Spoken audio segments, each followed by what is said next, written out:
Alright, so I have to start this video with a disclaimer, and I'll try to keep the disclaimer short. But firstly, I'm a human being, I have my own opinions, and I have my own emotions. I'll try to keep those out when asking the questions which haven't been asked yet, because the purpose of this video is to get these questions out into the community and hopefully get them answered, because cadiaN has said that he wants to clear his and his teammates' names, and that can only happen through answering the questions which all questions which the community has.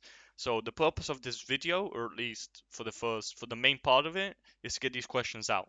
Maybe I don't know how this goes. I am loosely working off of a whole load of points in front of my screen. I don't have a strict script. I'll see where I go. Right, so I might make my opinions clear by the end of the video. We'll see. And a second very valid question is, why focus in on this when things like the epicenter, Akuma, betting websites, no stream delay, players looking to their left, drama happened, right? That's way worse than what's happening, and it doesn't seem like that reached any good resolution or received as much attention as this is seeming to receive? And that's a valid question, because I think the Akuma Epicenter thing is one of the worst things to happen in CSGO esports ever, right? For me personally. And I am sad that it didn't reach a resolution. I'm also sad that Entropia made the major with two players, Crad and Forrester, who played in Hard Legion under Zona when all the cheating occurred in the month of May 2020. Um, Maybe they knew, maybe they didn't.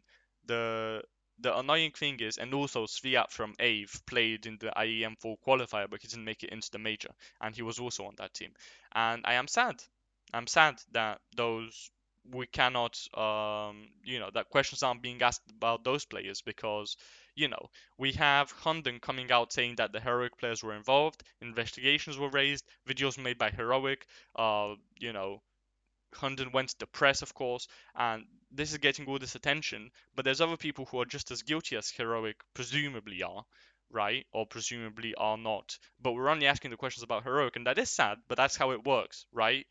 We can't just say, oh, Heroic's not guilty because there's these other players which also did similar things, but they aren't getting any of the attention. It's sad, it's unfair, but that's the best we can get to in terms of justice. And dramas happen just the other day. Complexity with Alu played against Ents, and Alu has shares in Ents. That's a conflict of interest. There's conflict of interest every other day, and we should be focusing on this. Yes, I only saw like a tweet talking about that and nothing more.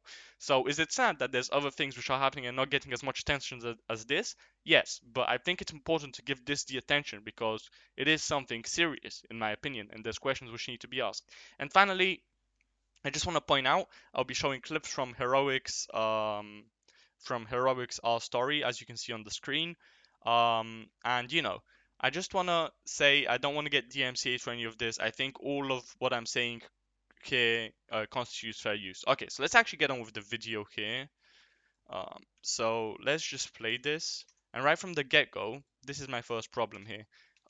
ESIC has found the allegations made by HUNDEN about the current Heroic players to be false. No such thing has happened. ESIC has found that there is no basis to these allegations in terms of evidence, right?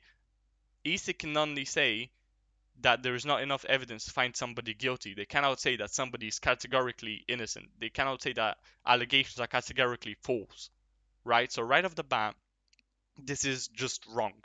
So I wanted to point that out. Um, okay, for the next part, so a natural question which people had was actually, well, let me just go to the video and play it for like a minute, and then I'll talk about it.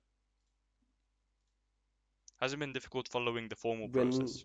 the ESIC started this investigation against us, that of course, it's not nice having these allegations against us, but when you know you're innocent, you can still feel at peace, and that's what we have been feeling. Like now is the time. Like it's some kind of relief in some way that finally we can come out and tell our story. I mean, the time when I realized that we had to say something was when we had this talk with the team called Empty the Backpack, and you, Martin, said that you didn't want to go out and have a night out with your brothers and your friends because he was scared that someone would come to him and say that he's a cheater. And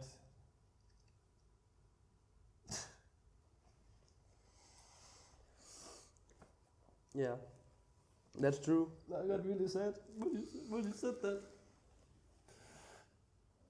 It's just when I knew that we can't hold this back anymore. We need to talk about it and explain our side of this. So cadiaN says, right, in that clip I showed you, he says, the time I knew where we had to come out and say something was when he couldn't go out with his brother because he was scared, which is before the ESIC investigation concluded.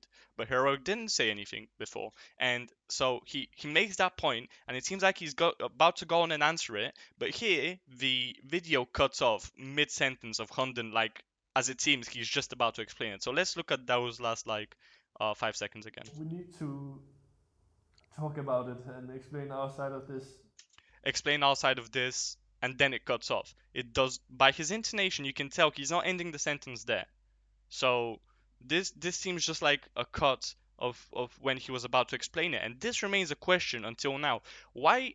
So Hunden is a person who's very outspoken, and presumably, like, so obviously he knows that he hasn't done nothing wrong, because he in the HLTV interview says that he acted wrong when he didn't tell Borup and Tessis when him and Stown knew that, like, had an inkling, right? So he has apologized about that. So I understand why it would be difficult to come out and say I'm completely innocent, because he is factually, by his own admission, he is not. Well, he could have come out and said on Twitter, forthright, he could have come out and said, "Hey guys, I understand that it's stuff that I can't talk about this because there's lawyers involved, because this and that." Shed some light on the situation without giving away anything about the actual investigation. He could have communicated way better there. So I just want to point that out, and it doesn't help the fact that this video was just cut of him talking mid-sentence. So that's my first point. For the second point, we actually go back to 2 minutes 52. Let's actually go There was no back a bit communication further. that indicated that he had a specific position or anything on the map. I didn't feel like any cheat had occurred. I also have a video recording of my game This is from the like part. a laptop recording behind. At this time, players like Colstera and Stico was uploading a lot of YouTube POVs, and I wanted to do the same. So he has a recording of, like, of a camera, like, sitting behind him, and you can hear him talking, like, in real life, but you obviously can't hear his teammates because they're in his headphones, right? So he goes on to say that, and then, like, I'll just play like a minute more because there's another clip at like 4 minutes something. So let's So just there's an play. entire footage of me, which only includes my own communication, but Yep, I've listened so to his it thousands communication. of times to try and listen if there's anything which could point at any direction. I think also it's important to emphasize that this happened at the very start of the COVID pandemic, so everyone was playing from home, which also meant that we obviously couldn't see Hunden's screen. So I think that's a big part of this story as well, that this would never have been able to be happening at a boot camp because the players would have said no. They would have looked at the screen and said, "What are you doing?" A lot of people in the community So this is the next important part. So listen to this. have also been asking, just reveal the TeamSpeak, give us the TeamSpeak recording. And there's nothing more I would love to do than to give the TeamSpeak recording, but there is none. And the reason why there is none is something that people also really need to understand.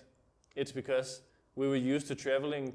Okay, so he says that they weren't recording it. So I'm not gonna play that part of the video because I'm not contradicting the fact that there's no TeamSpeak recording. I'm not raising any questions around that. Fair enough. But what he's saying there is nothing more I would like than for this TeamSpeak recording to have existed and for me to post it.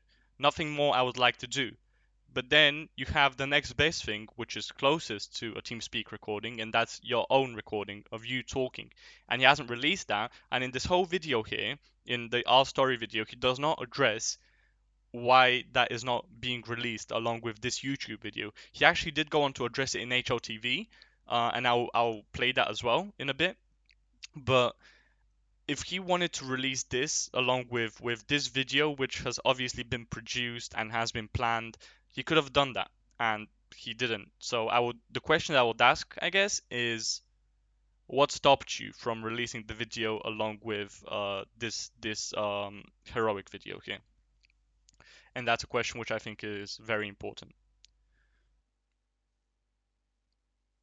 Okay, so for the next part, I want to go to HLTV's YouTube VoD, which you can find. I'll link all the videos which I talk about in the description, by the way. Um, so we need to go to 1:47:25. But no. And I mean, just to go off topic, and you can interrupt here, but I think if you look at the games that we played, yes, against Astralis we were leading when he used it, but you can also see in the Spirit game that we're losing quite badly. We're down 3-9. So this is the first part I want to pause. So he says against Spirit we're down 3-9. They are not down 3-9. They are leading 3-8. And actually, the last round where the bug is used, they actually Spirit win the round. So they exit the bug when they are leading 8-4. So they are not losing 3-9. That is a complete lie, right? So I just want to point that out. And uh, just a general sentiment. I won't play the whole thing because he actually talks at length about how why would we do this if Hunden was cheating because he could tell us. And he sort of, I think that logic is flawed because out of 21 rounds where they cheated, they have won 16 of them. 8 rounds here, 8 rounds here, 16 out of 21 rounds they have won. So the majority of their rounds they have won. So also the argument of, well, how come we lost against Astralis when we were cheating? Hunden used the bug until they were leading 8-1, then he exited the bug, and then Astralis ended up winning the game. Now, if that's not evidence that the bug did as much as it could to help them win, then I don't know what is, right? And that's a general misconception I see in the community of, oh, but if the bug helped them so much, how come they lost? Because the 7 round advantage was not enough for them to win the game because Astralis are that much better than them, seemingly. Um, so that's something I wanted to address, but in particular, I just wanted to address the fact that no, cadiaN, you were not down 3-9 against Spirit at all. And by the way, I just wanted to point out that this is the ESIC report. It's formatted very badly because you have Heroic Astralis, Heroic Team Spirit, but then you have Heroic on the left here and Heroic on the right. Here, Heroic are on the left both sides. So it looks like in the second game, Heroic were actually down 4-8 when in fact they were up 4-8. They just copied the scorelines as they're pasted in here, but they always put Heroic on the left side here. So that's just this ambiguation that I wanted to point out. Right. So finally, I wanted to raise this tweet here by Michal, and this is something that hasn't been addressed in this video, where apparently like all the players were supposed to get everything out. So something that I found very dissatisfactory about this video, and there's no timestamp I can point to because this is something that hasn't been said. So there's no way I can sort of show you, oh yeah, this is where he didn't say this, you know. But Tessis did not comment much about like the whole him boosting Hunden into the spot. Now Hunden, it is possible for Hunden to get into that spot by himself without the use of the help of Tessis. However, in the ESIC investigation, and cadiaN has also said that the boost did in fact happen, that in fact Tessis did boost cadiaN up to a spot, and that's how cadiaN got up to that spot. So presumably Hunden got up into that spot, not cadiaN, sorry. But presumably Hunden didn't know that he could get up there by himself. So this did take place, and that's something that wasn't addressed satisfactorily by Tessis in this our story video. And Michal even tweeted. So this is after a conversation. Feel free to pause to see what the conversation is. But I want to focus on this expert. The way it could have looked. Hunden, hey Tessis, I know it's 25 minutes before match start, but can you connect to the server and join the opposite team so we can try one boost? Tessis connects, stands in one spot. Hunden told him to stand. Hunden jumps on him and then switches to coach. What's important to note here is that this action was repeated 3 times to get the best possible view. Once Hunden switched to coach for the first time, he would then go back to D, ask Tessis again, stand in Y, switch to coach again, go back to him, ask him to stand in Z, so 3 different spots, and switch to coach. So the whole angle of Tessis just thought they were playing around. This is evidence that I don't think has been addressed. This is a point of information which I don't think has been addressed by Hunden or by cadiaN or Tessis. Jesus Christ, I get their names mixed up. But I do also want to point out, if you look at the position where Hunden is, he cannot see rotations, right? You can see my mouse cursor on the screen, I hope. Oh no, you cannot. But if you look at the double doors, you cannot see rotations from B to A through CT mid, right? So this is not the most optimal spot, and this is presumably the game where cadiaN has to be boosted. So the boost here is imperfect, right? And that is a point that was made by Richard Lewis, by the way. So in by the numbers. Okay. So this is something that hasn't been asked. I will try to dig more about that. Ask the question of two Tessis in particular. I don't understand why it wasn't mentioned in our story. Ask it to cadiaN. You know, why didn't it raise suspicion that it was repeated 3 times? Okay, now I am going to go back to the YouTube, and I'm going to play about a 3-minute excerpt. I think it's very interesting. There's a lot going on there, so let's go there. 2 minutes, 17 seconds, or 2 hours, 17 seconds, and 40. Thing in this and so forth. Okay. And I think that's something that quite a lot of people misunderstood, that we're not sitting in the same Okay.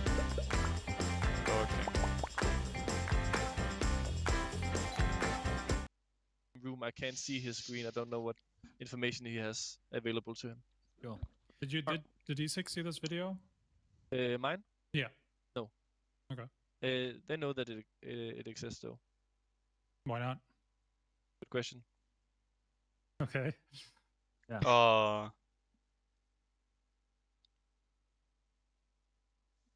I think I need to go back actually a bit further, because Sitting here at the office, we had an admin team when this bug is used. Then, I mean, that's the reason why there is no TeamSpeak, because it was not a demand back then. It's not like we had an admin on TeamSpeak recording it or anything. The TOs were simply not prepared at this time to handle online top tier CS. Like nowadays, I want to go actually even further back. There's something. They wrote like recording or something of the match. The recording they mean is my recording, right? So they've heard the stories and they've seen my recording, and they've seen my recording. So what recording would that be? Like, doesn't that mean the recording behind him? Like, they've seen my recording. I would imagine that means the recording that he was, you know, doing for his YouTube channel, you know, behind his screen as he was playing. Find that trustworthy. But then, like, just at 2:17, as I showed you, he sort of says, or he says outright that. And I think that's something that quite a lot of people misunderstood, that we're not sitting in the same room. I can't see his screen. I don't know what information he has available to him. Cool. It's right here. Did ESIC see this video? Mine? Yeah. No. Okay. They know that it exists though. Why not? Good question. Okay.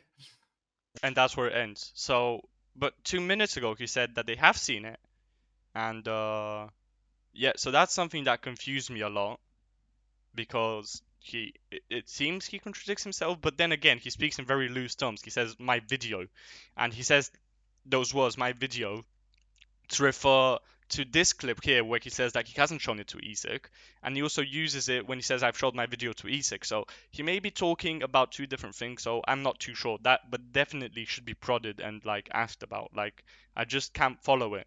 Like, I don't know if I'm being stupid, sorry if I am. And just after this now, for the next point, and asking the difficult questions as well. I can guarantee you that much. Okay. Just as a clarification on something that I really wanted to know, because, and also it's something that we talked to with, or just had like a thing on Twitter with people like Messi, Ozo, Tommy, and stuff like that, who kind of agreed with me on that. which was basically why the players weren't punished, even though they clearly knew before the investigation started, why they aren't seen on the same level as Nico, for example, who obviously, I guess, knew while the match was going on, and that's what the difference is eventually. But I actually reached out to Ian to get a clarification on this and why the players weren't punished, and I got an answer about 47 minutes ago. And I'm just gonna read it out for a little bit more clarification. So the reason the players were not charged with a failure to report their suspicions / knowledge that HUNDEN had used the bug in the Astralis match is that the player code of conduct, unlike the anti-corruption code, places no positive obligation on participants to report any suspicious or knowledge of anybody cheating. So ESIC had no regulatory basis for charging the players. We are considering whether such an offense should or could be added to the code of conduct. So that's a criticism I have not towards cadiaN but towards ESIC, that this is not a rule against knowledge of cheating. And they actually go on further to ask him, do you think you should have been punished for this? And he says no. And they sort of laugh about the question as if it's unreasonable. But it's actually a very reasonable question to ask. Like, if you understand that this is wrong, why would it change that it's applied to you? Like, there are all these implications that this is an obvious rule which should have been in the player code of conduct, but it is not. So just it's a reasonable question to bring up. And cadiaN says, no, I don't think I should have been punished, and that's fine. But I don't, but yeah, so that's a criticism I have mainly against ESIC, not so much against cadiaN. And I'm really starting personally to lose trust in ESIC, given the anecdote that was again mentioned in by the numbers. Last night on Twitch, the VoD will come out in like a week or something, where they talk about like the NIP investigation in 2019 with nothing in PayPal, as the meme goes. And basically ESL strong-handed ESIC into doing the investigation in a week when ESIC needed way more than a week, and in the end, the investigation, by Richard Lewis's admission, not admission, I don't know if admission is the right word, but Richard Lewis, basically, he's someone who was deeply involved in the investigation, and he knew of inaccuracies with ESIC's findings in the end because the investigation was rushed. So ESL, in that instance, in 2019, 4 years after ESIC was formed and started by ESL strong-handed ESIC into doing something. And these days, Richard Lewis, who is an authority who has worked with them, says that ESL don't have, their finger in the pudding, so to speak. But the it there's questions which will be raised inadvertently. Obviously, another thing that I'm disappointed in ESIC with was the stream sniping thing, where they said that there was a widespread, that's their own word, widespread use of stream sniping, but they didn't take action because it would eliminate all of top tier CS. I don't know if they said it would eliminate all of top tier CS, but that was the clear implication of what they were saying. And finally, on many occasions, for example, not many occasions, on at least 2 occasions I can think of, I'll just talk about one occasion where they did it, but they said we'll present the findings of like the match fixing in NA and like in May, and they haven't posted anything since then. So it's been like 5 or 6 months of radio silence after they said they'll present something, and then they didn't. So with this investigation now, I am personally not satisfied with the findings. So I'm starting to lose my trust with ESIC. So these are some of the questions which I think haven't been raised satisfactorily, I think. So now I'll go into like where I make my points more known, like where I talk more in terms of my opinion.